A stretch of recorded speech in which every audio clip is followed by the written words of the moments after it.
Good morning, everyone. A little over 12 months ago, I took up residence in this House as First Minister of Scotland. Those present here this morning will have passed by the official portraits hanging on the wall of First Ministers, both past and indeed present. Those portraits, they chronicle the political journey that Scotland has been on over the last quarter of a century. Each of those First Ministers, in very different political climates, did what they thought was in the best interests of Scotland. They played the hand that circumstances had dealt them to the very best of their ability. On the day that Parliament nominated me to be First Minister, I set out how I intended to take Scotland forward. I said I wanted to ensure that every single family in Scotland has equality of opportunity, regardless of their background or where they live, to deliver focused and ambitious measures which protect our environment, which promote economic growth, improve people's well-being, and crucially reduce poverty. Fundamentally, I want to inspire confidence in people across the land that the best way to achieve the strongest economy, the best public services, the healthiest and happiest population is by becoming an independent nation. Over the past year, I'm proud to have laid the foundations down of that vision. We are investing record amounts in our NHS, ensuring it can employ record numbers of staff, delivering the best performing A&E units in the UK. We are, of course, the only part of the UK to avoid pay-related strike action in our NHS.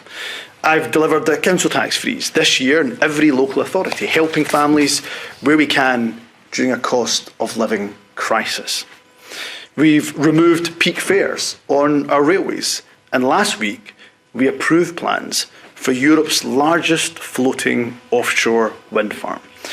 These are just some of the actions that are making Scotland a better country. During my time as First Minister, Scotland's economy continued to grow while the UK fell into recession. Average earnings in Scotland are forecast to grow faster than the rest of the UK. Attainment is at a record high. Record numbers of students from deprived areas are entering universities. We are estimated this year to lift 100,000 children out of poverty due to our actions as the Scottish Government. Renewable technologies generated the equivalent of 113% of Scotland's overall electricity consumption in 2022. And Scotland continues to be the top destination in the UK for foreign investment outside of London. And of course, just this week, a report from HMRC found that far from driving people away from Scotland, our progressive taxation policy has actually been accompanied by a net migration from people across the UK. Thousands more people are coming to Scotland than leaving, generating tens of millions of pounds in additional tax revenue. People and businesses are looking at life in SNP-run Scotland, and they are voting with their feet by moving here. Being First Minister is both an enormous privilege and a great joy. The privilege of being able to make a positive difference in people's lives each and every single day. And the joy of meeting inspirational people from all walks of life, each in their own way, making life better for their families and their communities, gives me an unrivaled perspective on the many opportunities but also the many challenges that our nation faces. As leader of this government, I have to decide how can we best meet those challenges? How can we grow our economy in a fair and sustainable way? How can we ensure vital public services like our NHS are the best they can be? And how do we play our part as a responsible global citizen helping to tackle issues like the climate and nature emergencies?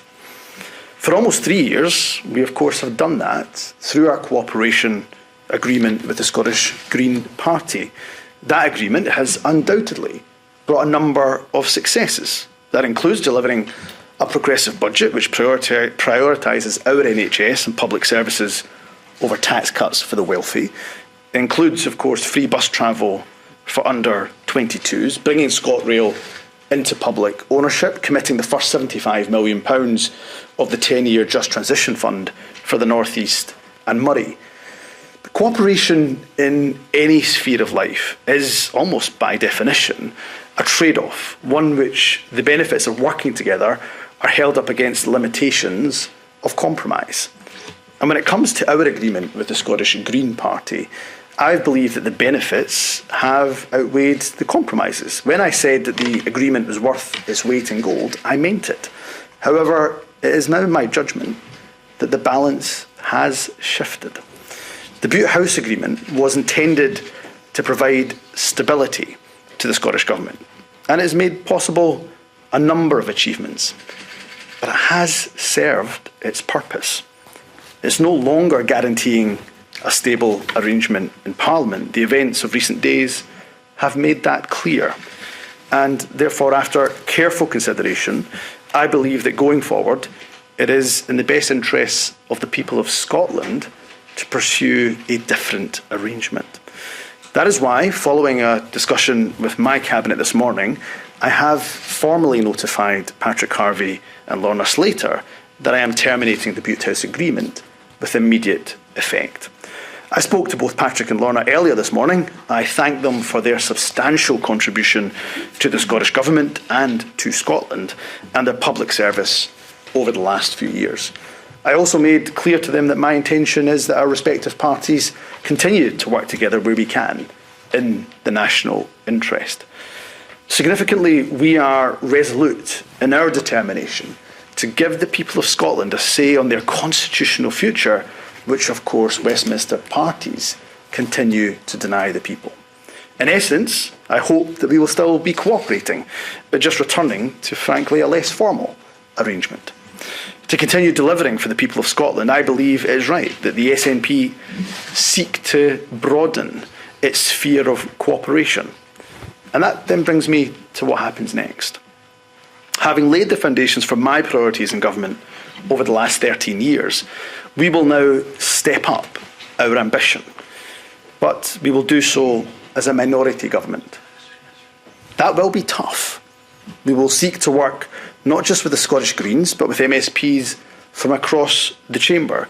The SNP has, of course, governed as a minority for most of our time in office. And having served as a minister for a number of years during that time, I'm well used to working constructively with opposition parties to, where necessary, secure parliamentary support. And I have no issue, none whatsoever, in doing so again. It was, of course, under that arrangement that some of our biggest successes in government were achieved, be that the creation of Social Security Scotland, a progressive taxation regime, the creation of the Scottish National Investment Bank, and, of course, the introduction of free university tuition.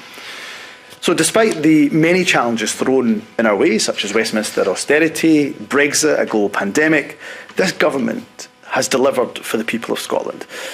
But the challenges of yesterday are not necessarily the challenges of tomorrow. And the SNP needs the freedom and flexibility to ensure that we move Scotland forward and adapt to that changing world. We need to speak to the country with one voice, our voice. And as such, I am clear that today marks a new beginning for the SNP government.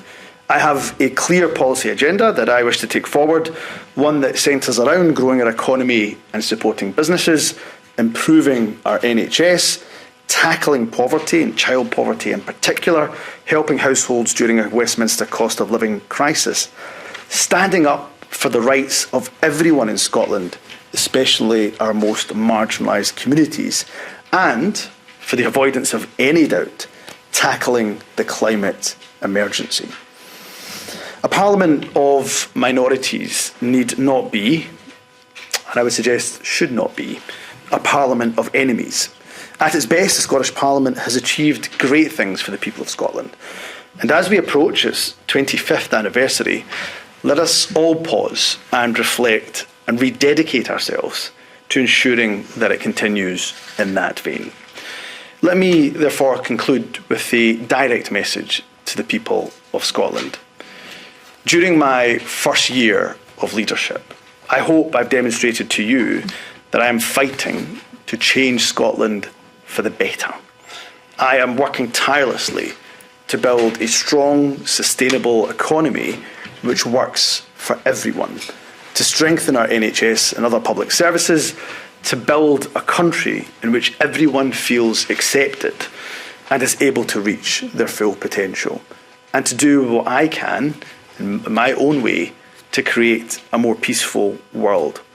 I joined the SNP because it's a party which, above all else, believes in Scotland. We have unlimited ambition for all of those who are fortunate enough to call this country their home. As your First Minister, I will always put Scotland's interests first. With that, I will now answer some journalists' questions. Can I thank Rachel and Yvonne for their BSL interpreting as well, and they'll continue to do that throughout the course of questions. So I have a list of a number of journalists. You will know that my time is tight. Thursday mornings, FMQs and FMQ prep I will have to get to. Let me take STV's Colin Mackay first. First Minister, the Greens say today that you're weak and can't be trusted. This is clearly a very messy breakup. If you can't hold together a majority government, how are you going to manage a minority? Well, first and foremost, emotions are raw, clearly, in the event of terminating the Bute House Agreement. I want to thank Patrick and Lorna for the substantial contribution that they've made for their country, and compromise necessarily involves trade-offs. But you have those trade-offs because you believe there's a greater benefit. That greater benefit with the Bute House Agreement, with the cooperation agreement, was stability in government. It's clear from events in recent days that there was not that stability. By the way, governing as a minority will be hard, will be difficult. We know that, but we're prepared to step up to the challenges. And while emotions are undoubtedly raw, what I would say to our Green colleagues is we look forward to continuing to cooperate with you on an issue-by-issue basis. I think a demonstration of that will be next week when the Safe Access Zones bill from Gillian Mackay will be brought forward to the Parliament. The Scottish Government will support that wholeheartedly in that piece of legislation. So as soon as next week, we look forward to cooperating again with our Green colleagues. But as I say, that will happen in a less formal arrangement. And let's be clear, Colin, the judgment and the decision to terminate the Bute House Agreement was my decision. It is the job of the First Minister, it is the job of the leader of the SNP to make decisions in the best interest, first and foremost, of the country, and then in the best interest also of my party. Thanks, Colin. Lindsay. Thanks very much, First Minister. As recently as Tuesday, in interviews, you were saying how much you valued the Greens' partnership in government and how you hoped that their members would vote to continue it. What changed for you in less than 48 hours to cause such a significant U-turn in your position? Look, I've been thinking about this for quite some time, but of course you'd understand that for me it was important to take some of that counsel in private. I've been speaking to people that I trust. I've been reflecting myself very hard and often with careful consideration around what is in the best interests of the country, the government, and importantly and crucially my party. That is my one of the responsibilities that I take exceptionally seriously to the party that elected me as leader. So I'm very proud of what the Bute House Agreement has achieved thus far, but it has served its purpose. Now, we can point to significant successes over the last number of years, and it goes back to the point I was just making a moment ago, Lindsay, that ultimately the reason why you cooperate, the reason why you compromise is because there's a trade-off. That trade-off was, the benefit of those trade-offs was going to be stability in government. I don't think in recent days we have seen the stability that we would like to see in government.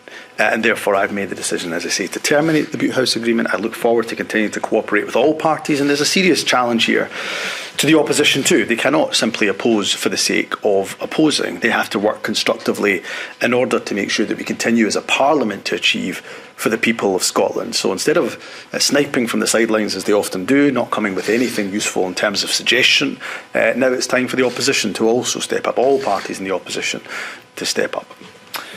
James. Thanks very much, First Minister. You were strongly backing this deal with the Greens just days ago. You previously said it was worth its weight in gold.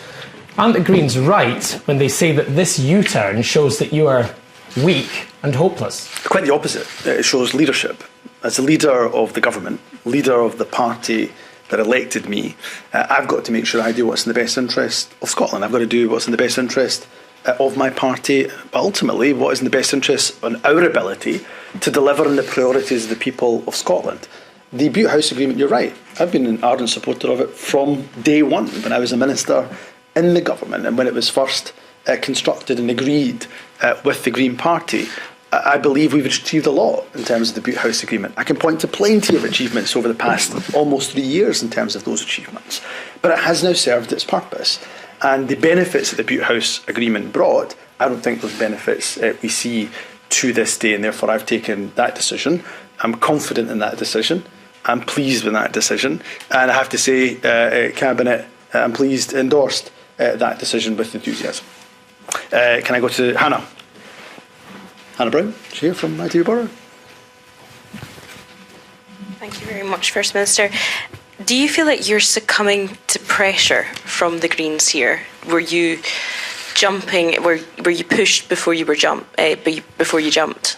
I've not been pushed. I'm still the First Minister of Scotland. I'm here. It's my decision to decide. It's my judgment call to decide how we operate as a government.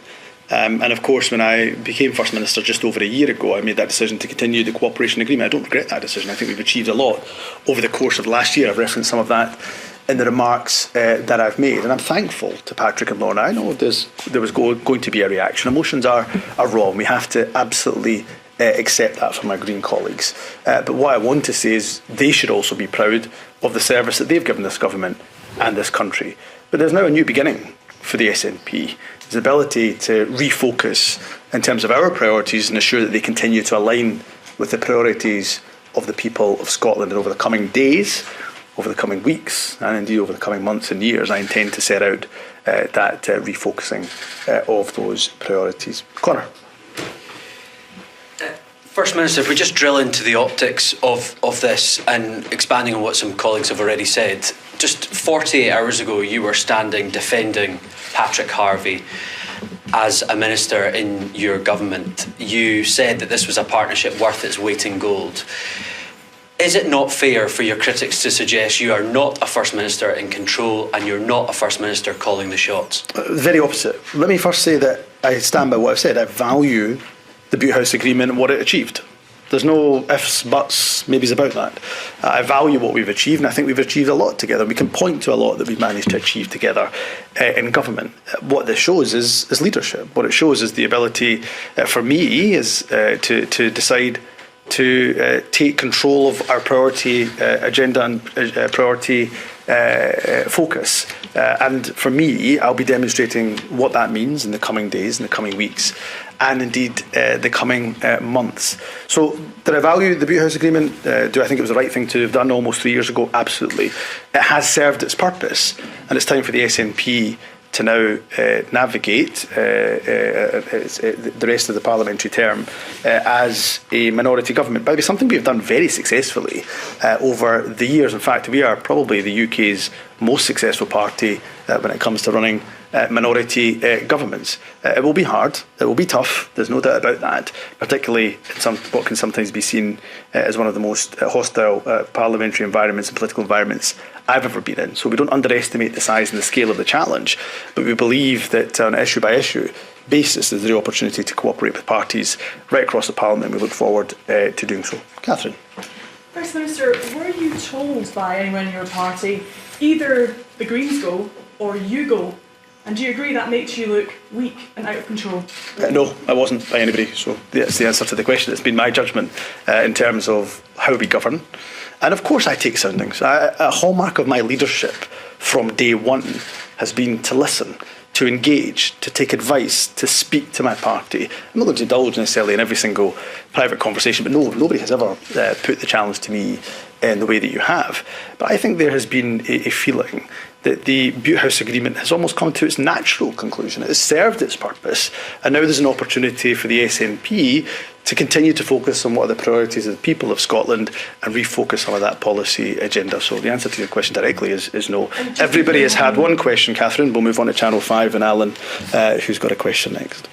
You've said you've decided to end this, but let's be honest, you did this, you announced this to get in front of the Greens because it's better to do the breaking up than be dumped, isn't it? I wouldn't know, but personally, I have to say, I would, Alan, I mean, feel free to share a story or two. Look, for me and from my perspective, I don't know which way the Green vote would have gone. I don't know anybody who would have been able to guess which way the Green vote was going to go. So for me and my perspective, I have been thinking about this, particularly over the last weeks, given a number of challenges that we faced undoubtedly as a government, but certainly been thinking hard about it over the course of the last week and what's in the best interest, yes, of the government and of the country, but also the party. I am leader of the SNP, not leader of a cooperation agreement, I'm not leader of the Bute House Agreement, I'm leader of the SNP, and I have to put my party's interests alongside, of course, the interests of the country and the interests of the government. So I have no idea which way the Green vote would have gone. That would have been for Green members to have decided upon. Gina.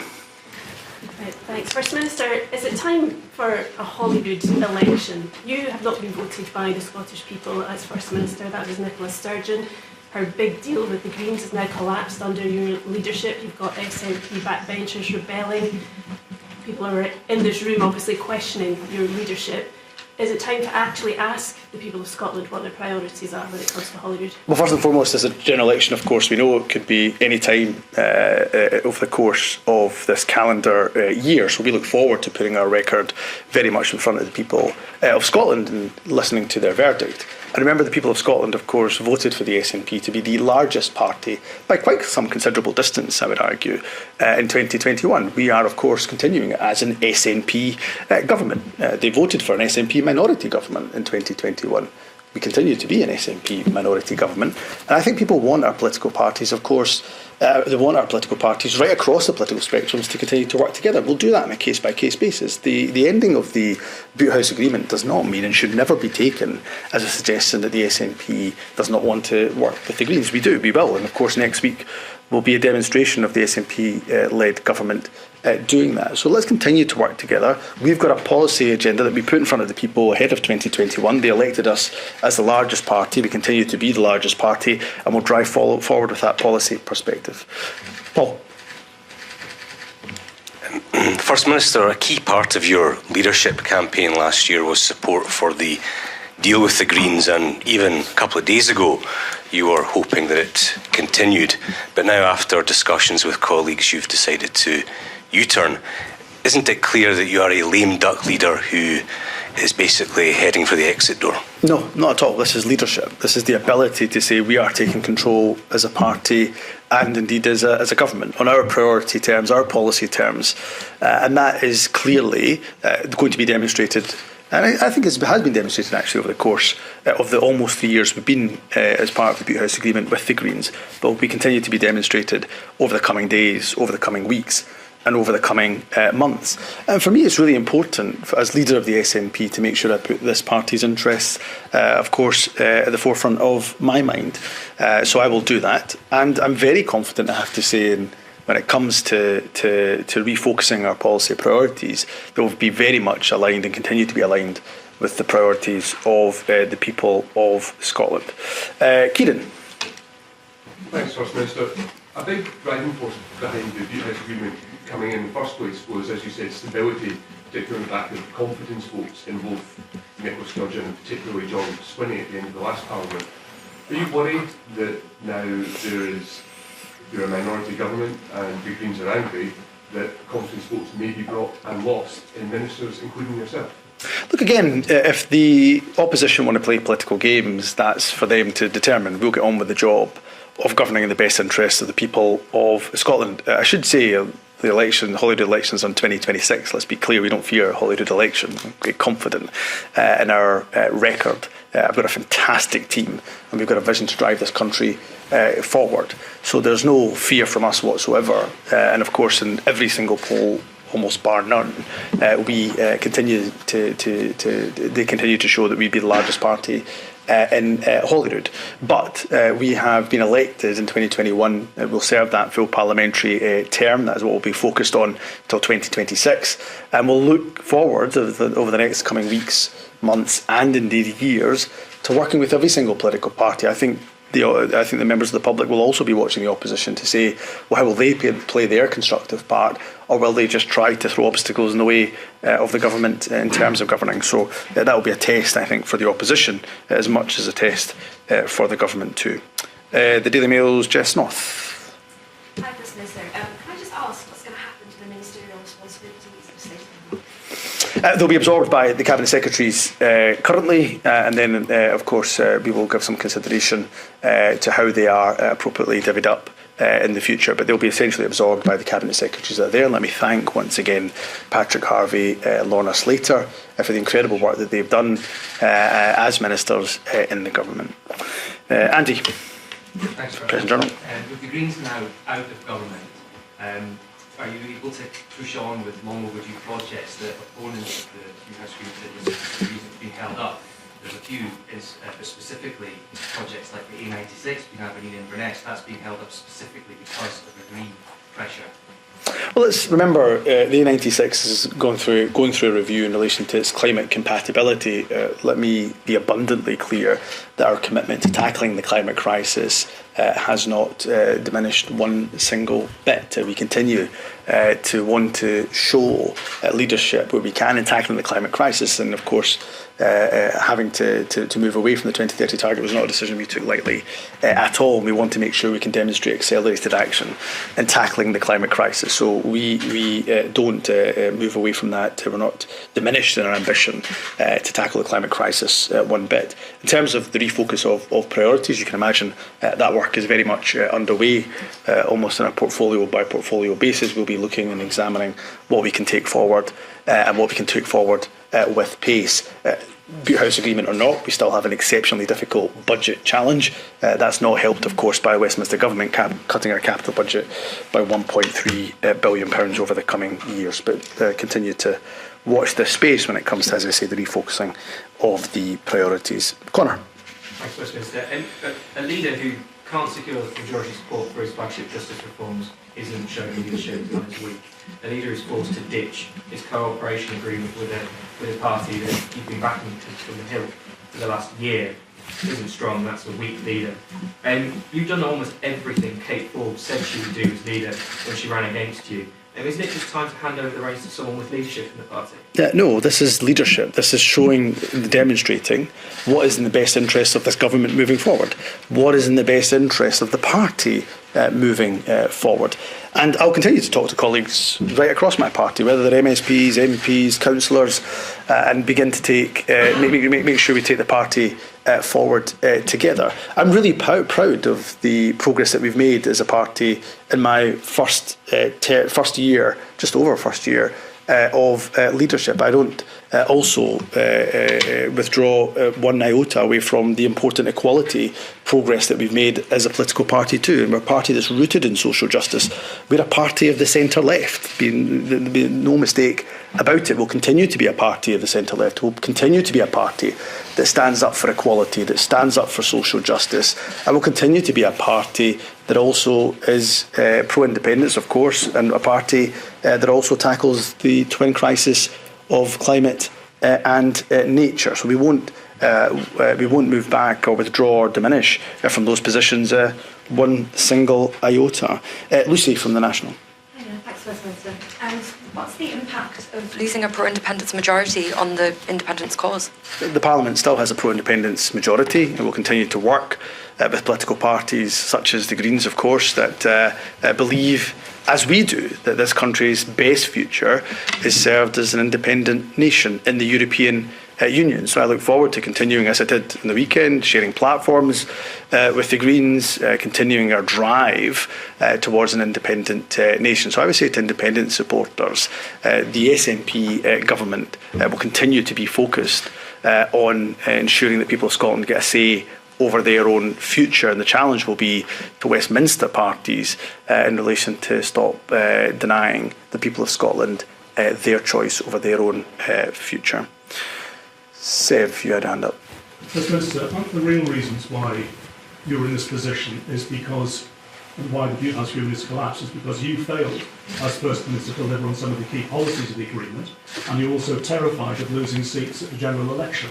And this is all about saving your position and your post, nothing about what's best for the country or for the deal that you'd struck with the Greens. No, look, I believe that stability is really important for governing and for the priorities of the people of Scotland. I think recent days and recent weeks have shown that that stability is not there. I believe that doing as we have done in the best traditions of this party and government, that minority government is the place for us to be, and we'll have to, of course, be very wise and careful around the battles that we choose to fight, and we will be absolutely and entirely focused on the people of Scotland's priorities. I have to go because it is now time for me to get to First Minister. It was sudden.